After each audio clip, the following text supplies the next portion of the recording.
Oke, finally kita udah sampai nih di part ketiga pada materi kelarutan dan hasil kali kelarutan, yaitu meramalkan pengendapan atau memperkirakan terjadinya endapan atau tidak, dan kalaupun terjadi berapa masa endapannya. Nah, meramalkan pengendapan ini ada dua tipe yang pertama dan tipe yang kedua. Di tipe yang pertama ini biasanya dia dalam satu larutan.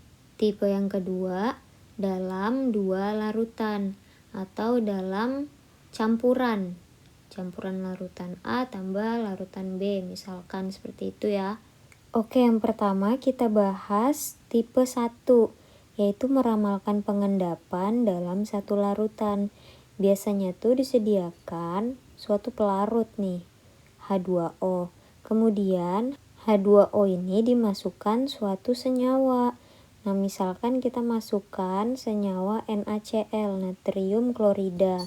Terus masanya itu 500 gram. Pertanyaannya, berapakah massa NaCl yang akan mengendap jika kelarutan NaCl adalah 2 kali 10 pangkat negatif min 3. Satuan mol per liter itu sama dengan M ya. Terus MR-nya 58,5 gram per mol. Nah, yang ditanyakan di sini massanya. Massa yang akan mengendap. Jadi kan ini ada 500 gram nih. Tapi belum tentu 500 gram ini nanti akan melarut semua dalam volume. Misalkan volume H2O-nya ini 3 liter. Nah, 3 liter ini sanggupnya melarutkan NaCl sebanyak berapa? Nah, di sini kita cari tahu nih. Data yang ada di soal itu cuma ada S dan MR. Nah, sekarang bagaimana caranya nih dari data yang kita punya? Kita peroleh berapa yang mengendap dan berapa yang terlarut. Nah, karena yang ditanyakan di soal itu adalah massa atau gram, berarti kita tarik hubungan. Gram ke kelarutan itu seperti apa hubungannya? Seperti yang kita tahu, S itu kan rumusnya N per V atau mol dibagi volume. Nah, mol itu kan ada juga yang berhubungan dengan gram. Itu artinya yang menghubungkan antara kelarutan dengan gram itu adalah mol. Jadi kita cari deh molnya dengan mengalihkan kelarutan kali volume. 2 kali 10 pangkat min 3 kali 3 liter. Nah, satuan liternya kita coret, bersisalah 6 kali 10 pangkat negatif 3 satuannya mol. Kemudian dari mol ini bisa kita ubah menjadi gram, yaitu pakai rumus mol sama dengan gram per mr. Ya, mol sama dengan gram per mr. Nah, dari rumus ini, karena yang ditanyakan gram, jadi kita balik. mr-nya itu nanti akan dikali dengan mol. Mol dikali mr. Nah, mr udah ada kan di soal. Jadi kita masukin 6 kali 10 pangkat negatif 3, satuannya mol dikali 58,5 gram per mol. Molnya kita coret, bersisa gram, kemudian 6 kali 10 pangkat negatif 3 kali 58,5, hasilnya adalah 0,351 gram. Nah, udah dapat deh kita masanya. Cuman ini massa apa nih? 0,351 gram ini adalah massa yang terlarut. Kan dia berasal dari kelarutan, berarti ini massa yang melarut. Jadi, dalam 3 liter air itu hanya dapat terlarut 0,351 gram dari 500 gram NaCl yang dilarutkan. Nah, pertanyaan di soal itu apa? Ya, pertanyaannya yang mengendap bukan? Jadi, untuk mengetahui berapa yang mengendap, caranya gampang. Tinggal kita kurangkan aja. 500 dikurang 0,351. Hasilnya 499,65 gram. Selesai. Inilah massa yang mengendap. Soal yang kedua, ada H2O volumenya 15 liter. Kemudian dimasukkan AgNO3 sebanyak 50 gram. Nah, 50 gram ini apakah nantinya akan melarut semua? Jawabannya belum tentu. Nah, jadi untuk mengetahui apakah AgNO3 ini larut semua atau tidak, pastinya kita cari nilai kelarutan atau S. Tapi di soal itu adanya KSP dan MR, gak ada nilai S. Maka tahap yang pertama, yaudah kita cari nilai S-nya. Sebelum itu kita ionisasikan dulu nih senyawa AgNO3 menjadi Ag+ ditambah NO3-. S, S, S. Nah, semuanya S karena koefisiennya 1 ya. KSP sama dengan konsentrasi Ag+ dikali konsentrasi NO3-. S kali S, maka hasilnya S kuadrat. Kalau dibalik jadi akar KSP, maka sama dengan akar 4 kali 10 pangkat min 12. Hasilnya 2 kali 10 pangkat min 6. Satuannya mol per liter. Nah, setelah dapat kelarutan, kita lanjut mencari mol. Rumusnya mol sama dengan S kali V. 2 kali 10 pangkat negatif 6 mol per liter dikali 15 liter, yaitu volumenya si air. Liter-liternya kita coret nih. Bersisa 3 kali 10 pangkat negatif 5 mol. Inilah nilai molnya. Nah, yang ditanyakan gram atau massa. Jadi, kita cari lagi nih. Rumusnya gram sama dengan N kali MR. 3 kali 10 pangkat negatif 5 mol.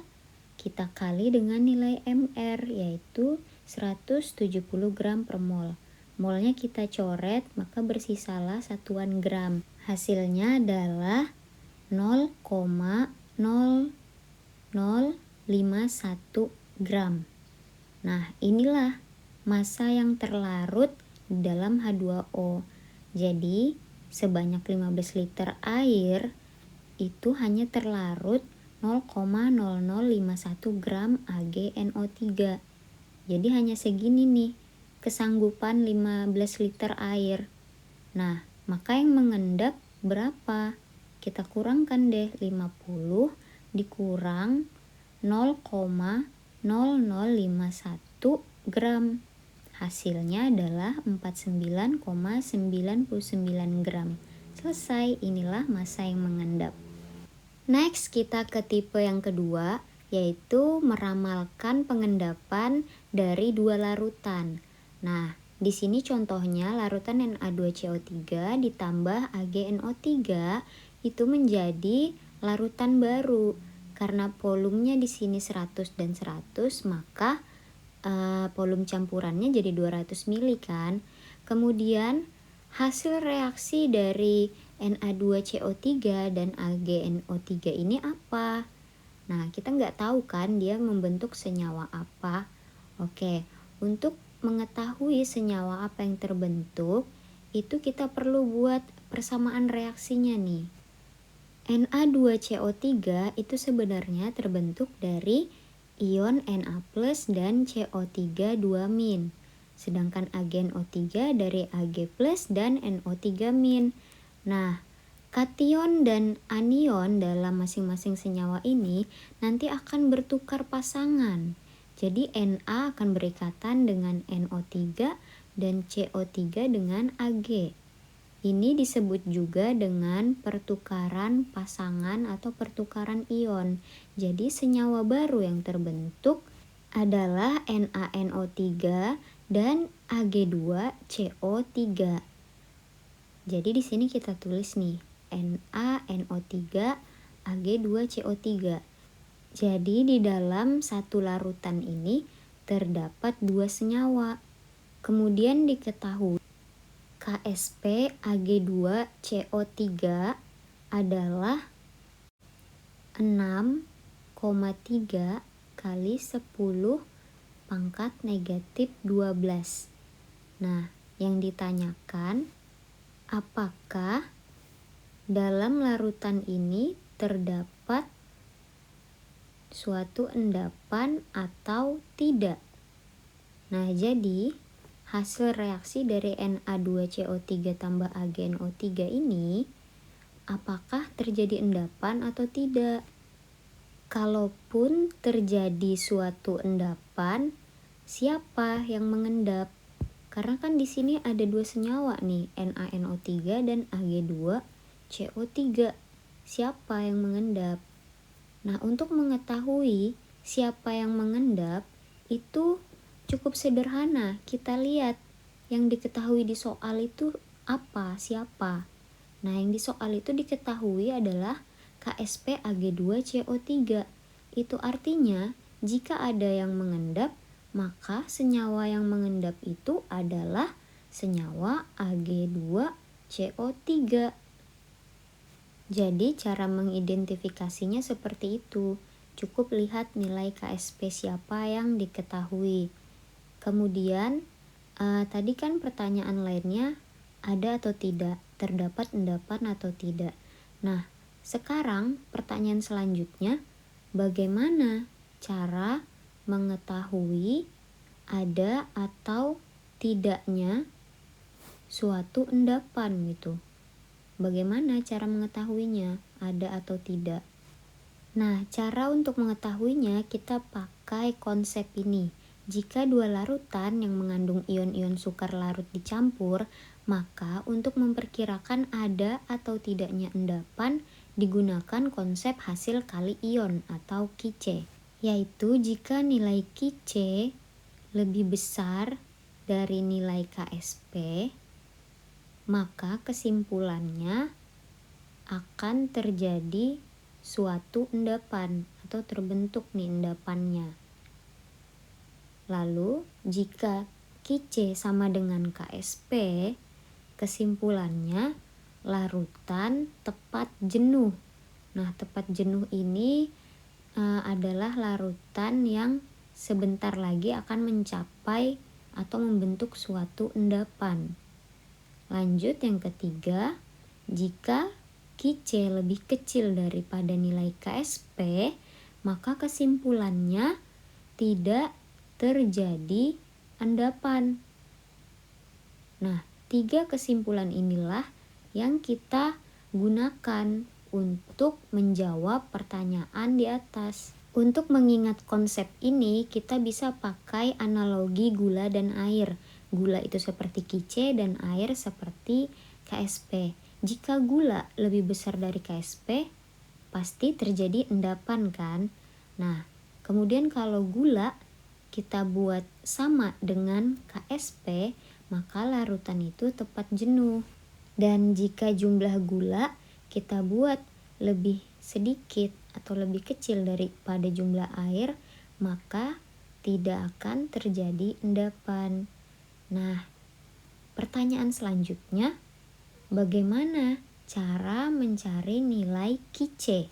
Jadi, Kice itu sebenarnya adalah hasil kali ion-ion yang sama seperti KSP, tapi dari larutan yang berbeda. Nah, tambah bingung lagi nih, maksudnya seperti apa? Oke, biar nggak bingung, saya jelaskan lagi nih. Jadi, senyawa yang di atas tadi kan adalah senyawa Na2CO3 ditambah AgNO3. Nah, KSP yang diketahui Ag2CO3. Dari dua larutan ini terbentuk salah satunya yaitu Ag2CO3. Jadi ion yang kita kalikan hanya Ag dan CO3. Nah, hasil perkaliannya inilah yang disebut sebagai nilai Kice. Jadi bukan Ag2CO3-nya yang kita kali, tapi ion Ag dan CO3 dari larutan lain. Oke, sekarang kembali ke soal. Kita jawab nih. Tahap pertama adalah mencari mol masing-masing larutan penyusun, yaitu larutan Na2CO3 dan AgNO3.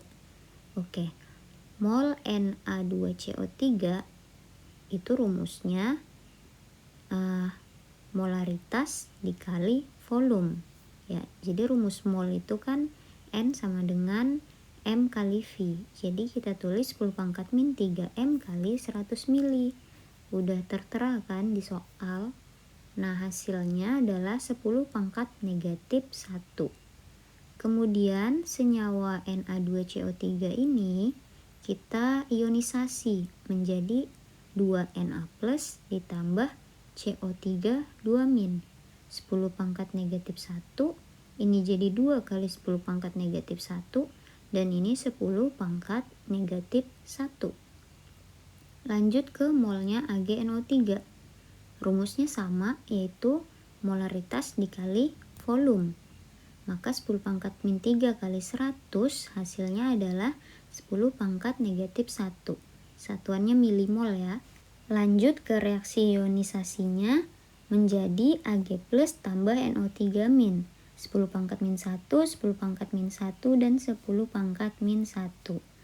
Nah, ion yang kita ambil kan ion yang sama, tapi dari larutan yang berbeda. Jadi bukan dari larutan Ag2CO3, tapi dari larutan penyusunnya.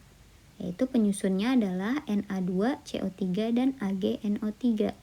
Nah, sekarang kita cari konsentrasi masing-masing ion ini. Jadi yang pertama konsentrasi Ag+, mol dibagi volume total, karena dia udah dalam bentuk campuran kan. Jadi 10 pangkat negatif 1 dibagi 200, hasilnya adalah 5 kali 10 pangkat negatif 4 mol per liter. Lanjut ke konsentrasi CO32 min. Rumusnya sama, yaitu mol dibagi volume.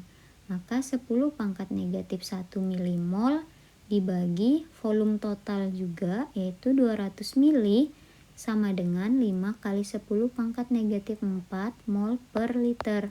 Nah, sekarang kita udah punya nih konsentrasi masing-masing ion. Kemudian kita kembali ke ion yang akan membentuk endapan, yaitu Ag2CO3 terurai menjadi 2Ag plus ditambah CO3 2-.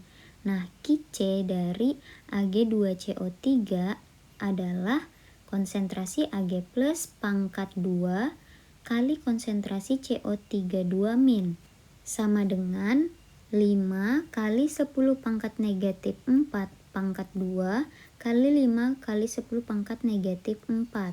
Hasilnya adalah 1,25 kali 10 pangkat negatif 10. Oke, ini nilai Qc-nya.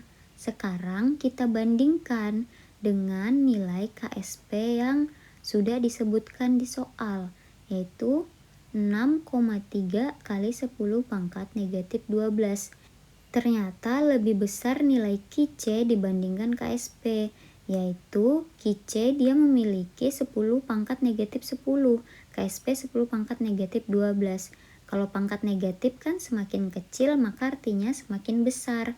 Jadi Qc kesimpulannya lebih besar daripada Ksp.